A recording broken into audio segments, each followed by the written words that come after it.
பலார்னு ஒரு சத்தம் கிடைச்சு. ஆனா யார் அரைஞ்சாங்கன்னு தெரியல. என்னடா நடந்துச்சு? பண்ண காரியத்துக்கு கொல்லணும்டா அவள. கட்டின பொண்டாட்டிய கை நீட்டி அடிக்கிற அளவுக்கு என்னடா பிரச்சனை?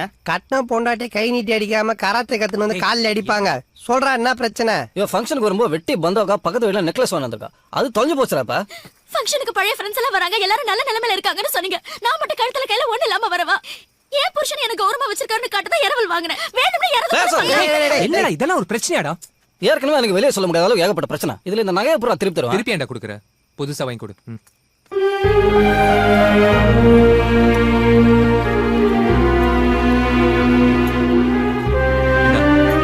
என்னடா இது? டேய், ஃப்ரெண்ட்ன்றவன் சரக்கு அடிக்கிறதுக்கும் கலாய்க்கிறதுக்கு மட்டும் இல்ல, கஷ்டத்துல கை கொடுக்கும் தான் வச்சுக்கோ. முதல்ல உங்க பக்கத்து வீட்டுக்கு ஃபோன் பண்ணி விஷயத்த சொல்லி என்ன வேலைன்னு கேளுங்க. தைரியமா பண்ணுக்கா. அப்படியா? நிஜமாவா சொல்றீங்க? நல்ல வேலை. அவங்க கொடுத்த நெக்லஸ் சைனா கோல்ட் கவரிங்க. வெறும் 250 ரூபாய் தானா. போனா போட்டு கவலைப்படாதீங்கன்னு சொல்லிட்டாங்க. இதுக்கு போய் இவன் டென்ஷன் ஆனா. 250 ரூபாய்க்கு என்ன அடி அடிச்சீங்க? இனிமே இந்த நகை தேவையில்ல. ரொம்ப தேங்க்ஸ்டா. வேணாம் மச்சான், அந்த நகை போலியா இருக்கலாம், ஆனா அவங்க சந்தோஷம் ஒரிஜினல். இதை வச்சு புது செயின் வாங்கி கொடு.